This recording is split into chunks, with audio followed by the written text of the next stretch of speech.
Let me tell you the third and final story before I introduce you to Grace. And it's the story that I'm living today. This is my company. I got a bunch of crazy people working at Decisely, and I love them dearly. And this isn't about Decisely, this is about small business. I'm going to tell you about the small business in just a moment. But we're a small employer. We've got about 97 employees. We're headquartered here in Atlanta. I have offices in Chattanooga, Tennessee, Salt Lake City, and in Sacramento, California. And what we do is we solve for small business challenges in employee benefits and HR. That's what we do. We're also an interesting, unique animal in that we're a B Corp. Anyone ever heard of a B Corp before? I see a couple of hands over here. So a B Corp is a for-profit company with a social mission of doing good. So think of a C Corp or an S Corp or an LLC, for all for-profit companies. We like making money too. We're a for-profit company with a social mission of doing good.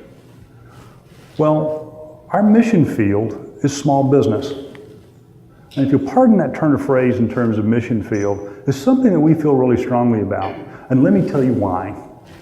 Because small businesses in the United States employ over 60 million, 40% of the entire U.S. employed population. It is the economic engine of our nation. Large companies don't become large companies instantaneously, they start out as small companies. And this is where creativity and innovation occur. You know, Google started out in a garage, right? So did Apple, and it grew to a monstrous company. We need a healthy small business community. And so for us at Decisely, this is where we focus. Here are some of the challenges that small businesses have. Only 50% of small businesses offer health insurance to their employees. So out of the 60 million people employed in small business, that means 20 or 30 million people have to go get insurance on their own, often at a much higher cost, out of pocket, and typically poor coverage. So if we can fix that, we've improved people's lives. Number two, I think there's about 300 people in this room. One of the biggest challenges, kind of things, risk management things that we don't think about is disability. So out of the roughly 300 people in this room, there's a 1 in 5 probability, that's 60 of you. Sorry, I'm kind of ballparking these tables right through here, all you people right here. 1 in 5, you will be disabled for longer than 90 days at least once in your career. And 20 of the 60 right in here will never return, either permanently disabled or worse. But if you're employed in a large business, you're probably offered short-term disability or long-term disability, right? Most of you have it if you work for a large company. In a small company, only 10% of small businesses are able to offer disability coverage to their employees.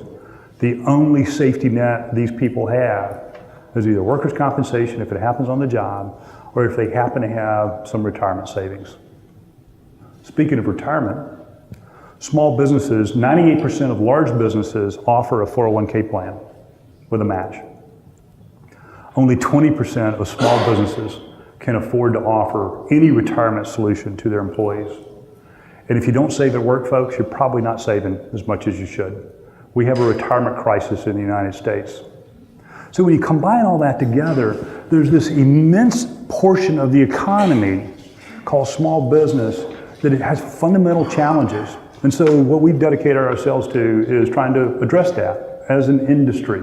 And so it's not just Decisely, but it's also other companies specializing in InsurTech solutions for small businesses. And so the big thing going on right now is collective sourcing, okay? Collective sourcing. So if you're AIG, Home Depot, Delta Airlines, UPS, you've got thousands of employees. You've got purchasing scale. So you can deliver high quality employee benefits, disability, life insurance to your employee population. Small businesses don't have that scale, but just kind of straight economics. If you can combine these small businesses together into a collective purchasing pool, they can get the same sort of cost advantages and coverage advantages as large companies. By the way, in the P&C world, what do we call that? A group captive. So we're doing the same thing, folks, in the employee benefits world, taking a page out of the property casualty world, and it's happening in two ways. The first on the retirement side is something called a multiple employer plan. You can do this today, where small businesses can bind together to lower the cost of providing 401k and other retirement solutions to their employees. And Decisely is launching that for our small business clients. That's a story for another day. But the big thing going on right now is from the current administration and a new ruling from the Department of Labor. It's called Association Health Plans. Association health plans basically, or the new ruling basically encourages associations and franchisees to extend group purchasing to small business organizations. And it's a big idea. It gives the small business a fighting chance, just like Delta got a fighting chance from the government well over a decade before in 9/11. Now they're able to give small businesses at least a fighting chance of deploying more insurance and more benefits to small businesses. And in fact, at our company with our clients, we survey all of our association and franchisees as a screening tool to see whether or not an association health plan is good for them. And we surveyed over 1,000 small businesses representing over 40,000 full-time employees. 81% of them said, we want association health plans. Now, I'm really hoping, just for my own company's benefit, but also specifically for my small business community, that this doesn't become a political issue, right? Right now it hasn't so much because Democrats and Republicans and independents all own small businesses and they all want it. And we can deliver wonderful benefits and wonderful cost advantages to small businesses without federal subsidies or state subsidies. This is just good for the economy and good for the community. And so we're really excited over that. So, but let's take it beyond concept. What does that really mean? So, real life example. We launched an association health plan to a national franchisor, essentially. By the way, they're headquartered here in Atlanta, so this is another hometown story. I won't name the firm, but they make a lot of auto parts. You can probably figure it out. And they have 22,500 independent owners across the United States. The average number of employees for each one of these owners is 8. These are micro businesses, folks. And they are in the most harm's way in terms of getting great benefits for their employees. When we launched this association health plan, and by the way, we do this for all of our clients, but we tracked, in this example, we tracked the first 100 clients that we brought into the association health plan. And here's what we found. It worked. 35% of these small businesses were able to offer benefits for the first time ever. We're growing the marketplace, growing access to health insurance. As importantly, these same small businesses, the one that had benefits before, so 50% remember had or didn't have benefits, well the 50% that did have benefits, when we looked at what happened when they went into the association health plan, they saved on average over $1,000 per employee. And by the way, that's shared with the employer and the employee because the employer pays for part of it and the employee pays for part of it, so everybody won. And here's the one thing that surprised me, and I just loved it. This gave me even more confidence in human nature. A lot of those employers, in fact 36% of them, didn't just pocket the money. They added new benefits to their employees. And so if before all they could afford to provide was medical insurance, they added dental and vision, or maybe even things like disability. Everybody won, and everybody's winning. And so for us, back to how I started this, we as a risk and insurance industry, we have the opportunity when we do our jobs well and when we help others to create and to innovate and to manage change, good things happen. And we can make a difference in our nation, in our society, our friends and neighbors' lives down the street. And so we all have a choice, and I make this choice every morning when I get up and I look myself in the mirror, is how am I going to make a difference today, and how do I plan for making a difference tomorrow? And I think that's our challenge as an industry. So, want to meet Grace? Ready to meet Grace? I got to read some of this. Rear Admiral Amazing Grace Hopper was born in 1902, and she died in 1992. Sorry, I'm getting there.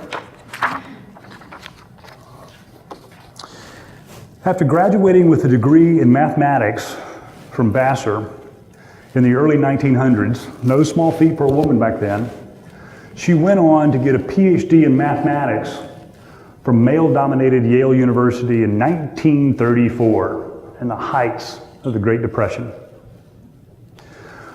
And after she got her PhD, she went back to Vassar to teach. When World War II broke out, Amazing Grace tried to enlist in the U.S. Navy, as any good patriot would. They turned her down because she was too old at the age of 30. But she's a pretty tenacious lady, our Grace, and so she enlisted in the U.S. Naval Reserve, where, and this is the part I got to read, she was assigned to the Bureau of Ordnance Computation Project at Harvard University, where she learned to program one of the early computers, a Mark I. She was helping to figure out the shell trajectories for the Navy and for the Army so they'd be more accurate so they could win the war faster, essentially is what she was doing. And so there she was doing all this. So post-war in private enterprise, she oversaw programming for the now famous UNIVAC computer. And in 1952, she and her team created the first ever compiler for a computer language. A compiler is basically a language of English commands that translates into ones and zeros that a computer can do something with. That compiler was the precursor for the computer language COBOL. COBOL was the dominant computer language throughout the 60s and 70s and well into the 80s. In fact, I learned to program COBOL when I was in graduate school at the University of Georgia. I see some head noddings out there as well. So Amazing Grace was part of that. Well, Grace retired from the U.S. Navy in 1966, but because she was such an amazing lady, she was brought back to do some pioneering computer work at the age of 60. Remember, she couldn't enlist in the Navy at age 33 because she was too old, but they brought her back to active duty at age 60. They brought her back to standardize computer communication amongst military computing systems across the Navy and the Army. And when she retired from the Navy for the second time in 1986, that's when I finished graduate school at the University of Georgia, go Dogs, she was 79 years old. And she was the highest ranking woman in the U.S. Navy, a Rear Admiral. She broke the glass ceiling, folks. She shattered it. And she also retired as the oldest living serving officer in the U.S. Navy at the age of 79.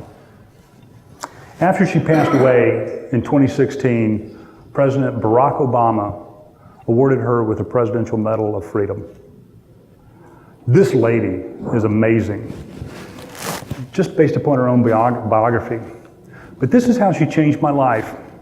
So probably 20 years ago, I was preparing for a presentation not too much dissimilar to this. And I was looking for wonderful quotes on risk management. And I'm searching the internet and trying to find stuff.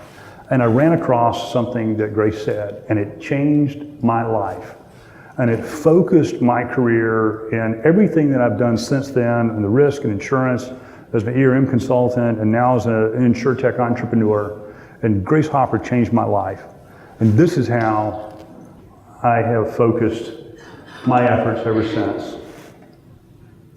A ship in the harbor is safe, but that is not what ships are for. We as a risk and insurance industry help to get the boat out of the harbor. And to get it to where it needs to be, we help our nation and our clients and our employers accomplish and innovate and grow and take risk and deploy capital. That's what we do, and that's how we add value as a nation. That's Grace. She's my hero. I hope you appreciate her as much as I do. So, get your boats out of the harbor, folks. Let's set sail and let's go make a difference.